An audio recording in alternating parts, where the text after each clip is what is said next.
Okay, hello, welcome to the channel. My name is Victor and I'm going to be your anchor for this training. So this is going to be a tutorial on cross-site scripting. So anytime you hear the word cross-site scripting, understand here we're trying to look at some JavaScript kind of attack. There are two types of injection that are kind of similar. You have cross-site scripting and of course you have SQL injection.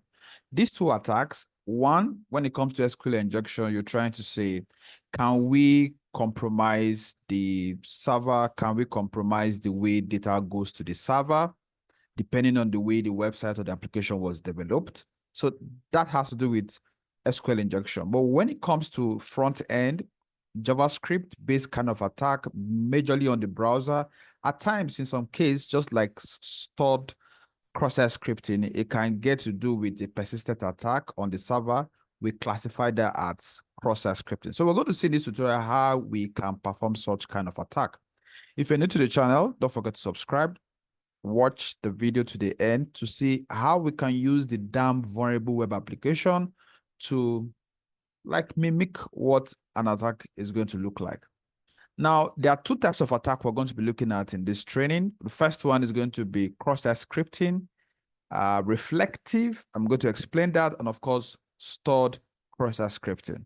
Now, the particular machine we're going to be using is going to be the damn vulnerable web application. So if you don't understand what that is an intentional vulnerable PHP MySQL application. So what it does is that it helps cybersecurity analysts to learn about web environments and kind of have a legal environment they can use to perform this kind of test. It has actually 4 levels.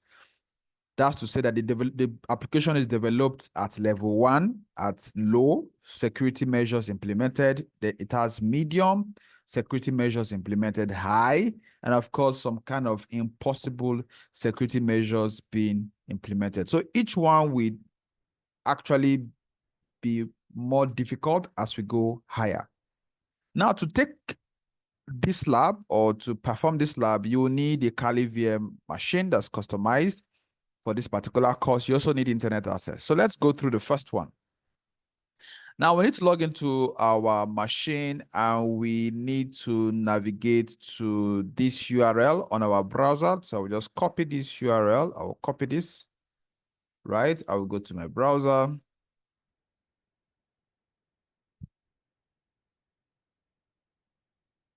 Once that opens up, the next thing I'm going to do is to enter my credentials and of course now select my security level.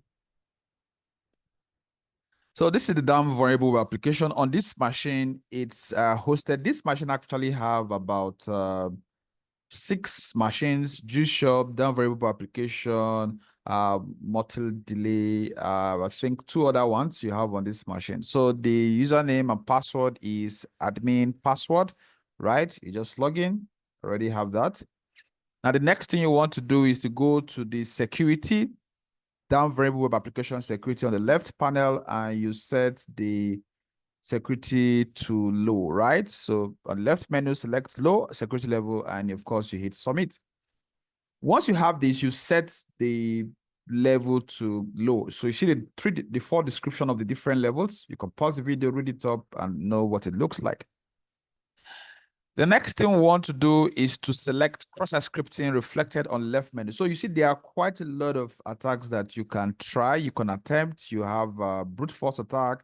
If you want to learn about that, you have command injection, you have cross-site scripting, you have file inclusion, file upload, insecure capture, SQL injection, of course, different types. Of course, you also have cross-site scripting reflected.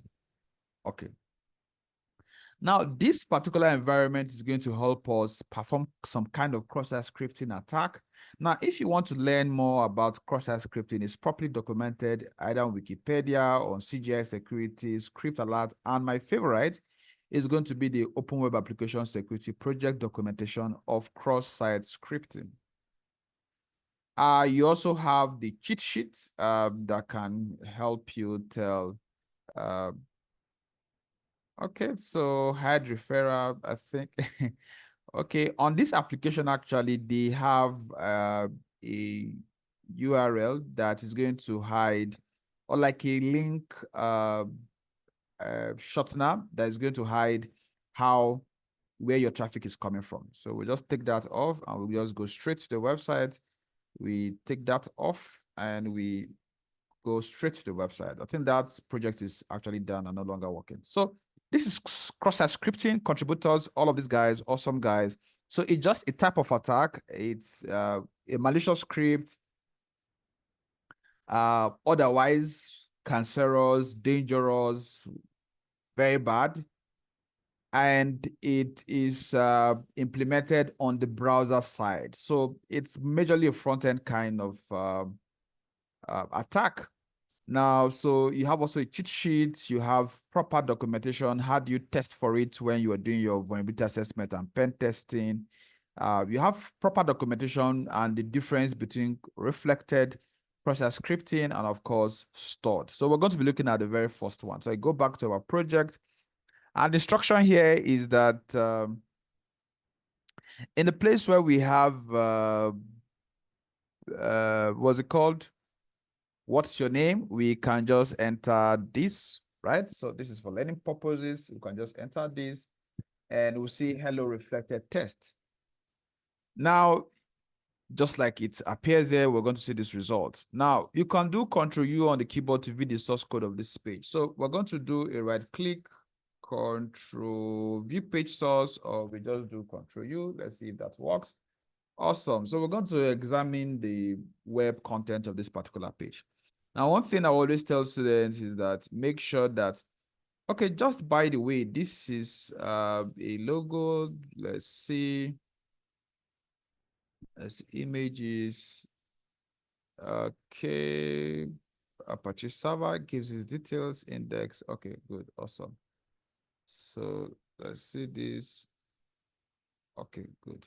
So just throws back the what's it called? The server message. Okay, I just wanted to check up on something.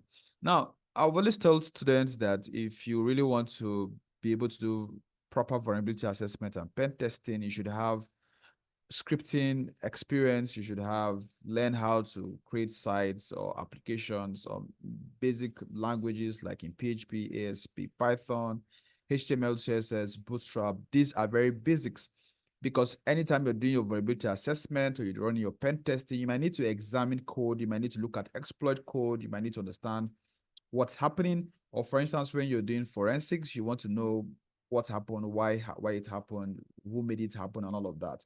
So you will actually be inspecting code. For instance, this application is built on PHP. That's why you're seeing all of these. And this is just a simple HTML. You have your header section. And of course, you have your body. The header started this section that just tells us, okay, this is meta tag that describes or explains content and just tells us that this is a HTML page. And this is just the title. That's what you see at the top area of the application or the website. You have some links, right? Some CSS, right? And some favicon and some JavaScript page that handled some of the interaction on the website, right? So basics. Now, the next thing is that we're actually looking for something. We can do a search to find this hello reflected test, right? Just do a find. So we see it here. We see that there's a form here and some text here that's formatted and shows this particular content. Now, the presence of the string in the page source indicates that these values are entered in the user and inserted into the source code for the page. And that means that this particular site is actually vulnerable to that kind of attack. Now we can close the source code, right, and enter the following payload. So what do you call a payload? Payload is just an aspect of a code that can exploit some vulnerabilities. We drop this here and run this. What do we see? So you are hacked. Now, the question is, when you have, this is simple JavaScript. When you have a script, if I copy this and open any text editor, let's say I have, let me just go to, let's say sudo nano xxs.txt, right? It opens this. If I paste this content here, paste this selection here. Now, let me just examine this code so that you get to understand.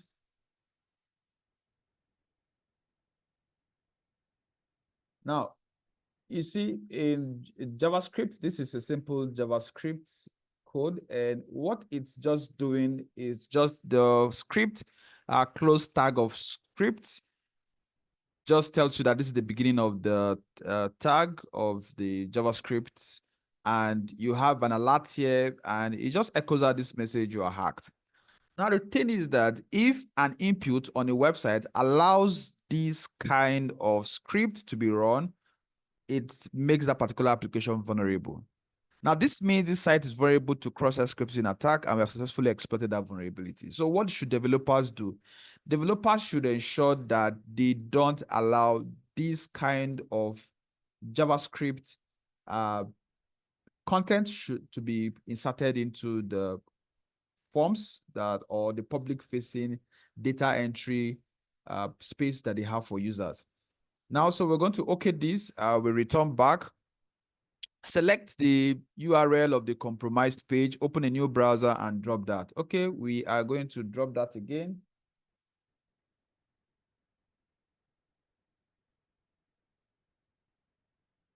Just a second. Go back.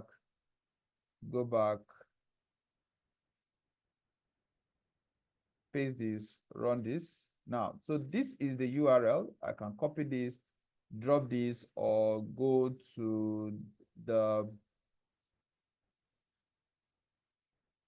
stuff I created earlier on just for us to examine. I'll paste this, paste the selection.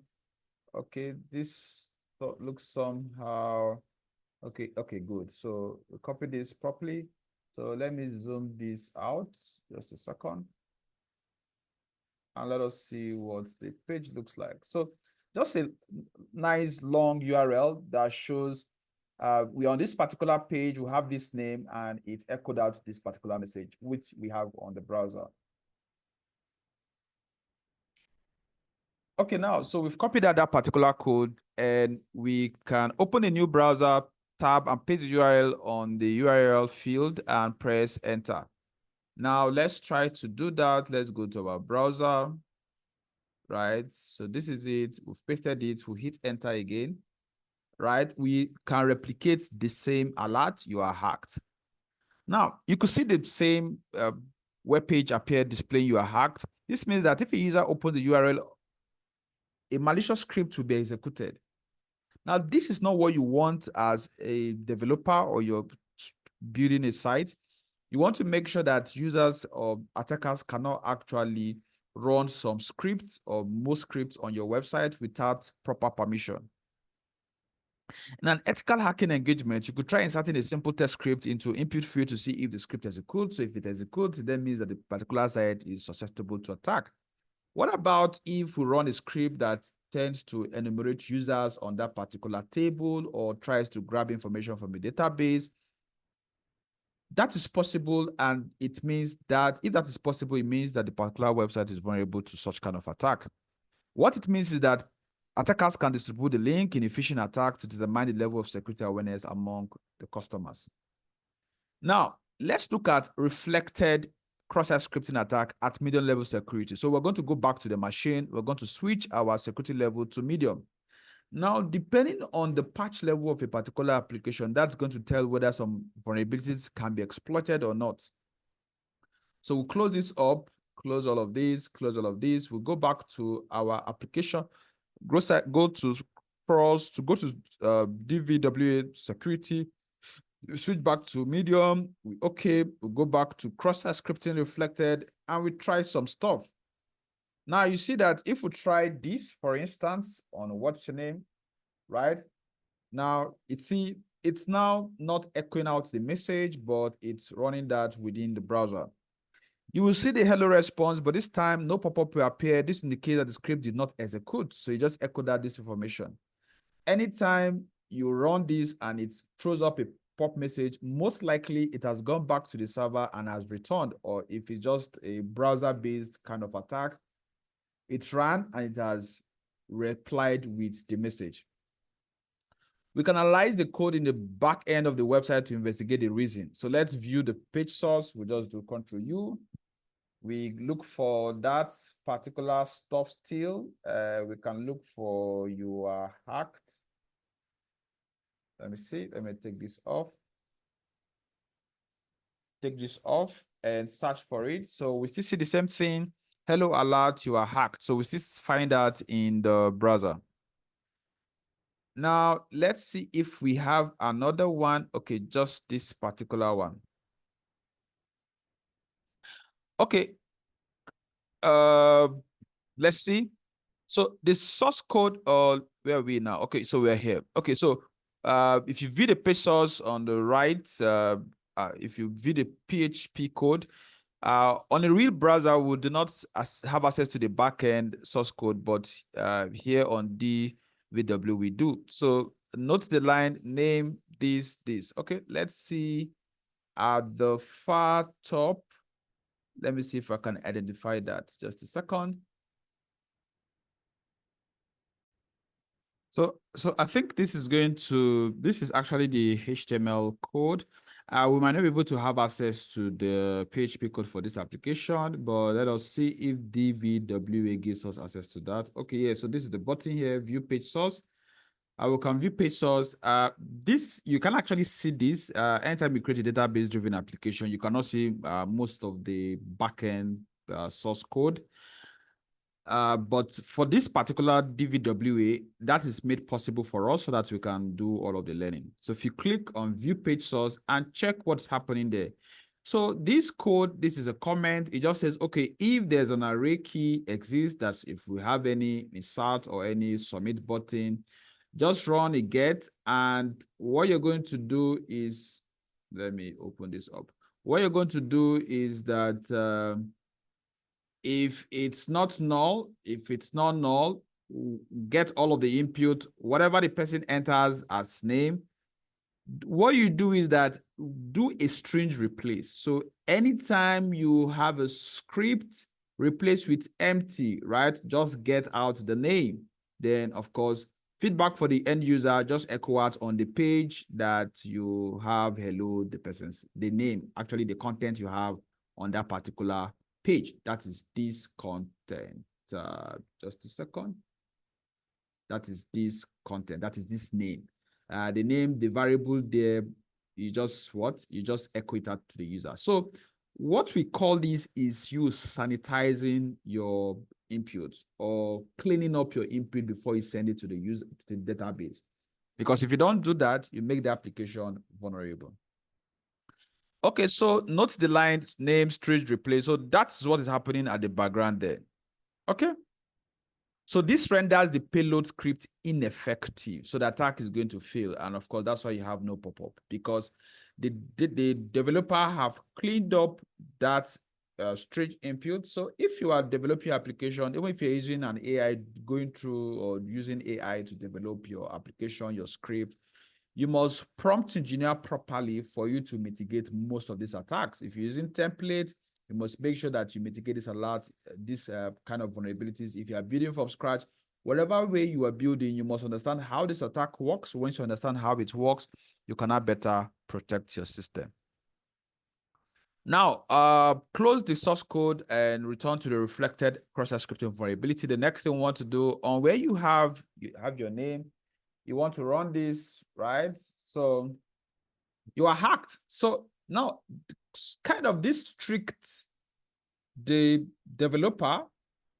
Now, if you watch, you're going to see that this is actually SCRIP, but you see what is actually replacing is the exact strange script and not this. So the question is that why is it that the developer kind of patched at medium security level, patched the application and made sure that it does not allow script? But even at that, when the attacker or the threat actor kind of change this a little bit, because at times HTML, JavaScript might not be case sensitive. Just like when you do a bold tag or you do an italics tag, you can use something like this. Just a second. So you might do something like this.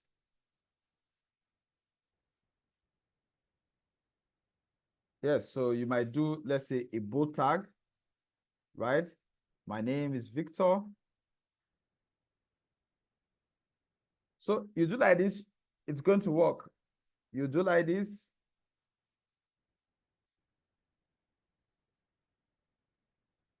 It's going to work. So that's how it is for you to do something like this. This is, but let's say we just drop an alert and say, welcome to the academy, right?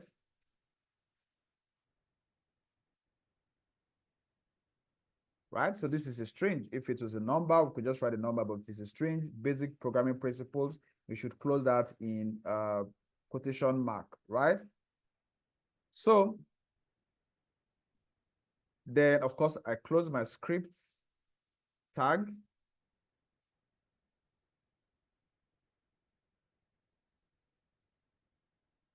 So, of course, we're saying that once you have this and you copy selection, the selection. So if you have this way, and you have this, right? So your countermeasure might not detect this difference, but in any case, both of them will work. Now, the question we asked, for instance, was why did it appear? So it appeared because the script tag was able to bypass the filter. So this particular one with a large R or a large C or a capital letter C or wherever, this means the site is still vulnerable to cross-site scripting even at medium level. Now let us get to high level security. So we just go back to the security level, we go to high and we submit. Now, of course, we're at high. So this option is an extension to the medium difficulty. This is a mixture of harder or alternative bad practices to attempt to secure the code. Now, what we're going to do here is in the what's your name, we go back to reflective cross-site scripting. We're going to copy this and attempt this to see if we can get through. Now, you see hello. So what's happening here? So this hello message, no pop-up. Again, I will analyze the backend source code to investigate. We view page source. Let's see what's happening here. I want to open this up so that you can see what's happening. Now, this is an excellent way or a better way to deal with attackers. What you do is that you want to make sure that whether they are putting everything, whether they are having S, whether they're having C, whether they're having R, whether they're having I, whether they're having P, whatever way they have it, you just want to clean that up and get only the particular variable or the textual data that they have there. If it doesn't still meet your needs, that's to say that when you're processing inputs from users, especially when you're trying to mitigate against SQL attack, you want to sanitize, you want to clean up your input before you send them to the database. So that's what this PHP source code is doing, and that's what makes it better countermeasure compared to the former countermeasures that we had. Okay, so to bypass this, we must use another HTML tag instead of script to attack the site. So we're just going to try this. Right, so here, what you're trying to do now, you're trying to kind of confuse the script or the application by doing something. So we can just view the page source, even though this is happening.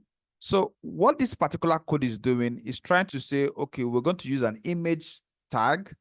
So an image tag is a self-closing tag. Then we're going to say the source is going to be on error, alert, you are hacked. So most of the times you're going to have an error. So it's part of the error, it's part of whatever happens. You're just going to drop an alert and it's going to work. Okay, let's get to the next section where we're going to be performing stored cross-site scripting. So with stored cross-site scripting, you enter malicious script into the user input, and that script is stored on the target server, in the message forum, database, visitors log. Here, you're not trying to just reflect the error or reflect the attack back to the user or inform the user you've been hacked or all of that.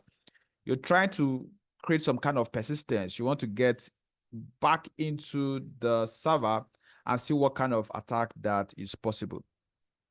So what we're going to do is that we're going to go back to the security level of DVWA. We'll go back to Holo, submit it, and we'll start attempting some of these attacks. We'll go to stored currently, and here we have, especially this is going to be possible for applications that intend to submit data to the database, right?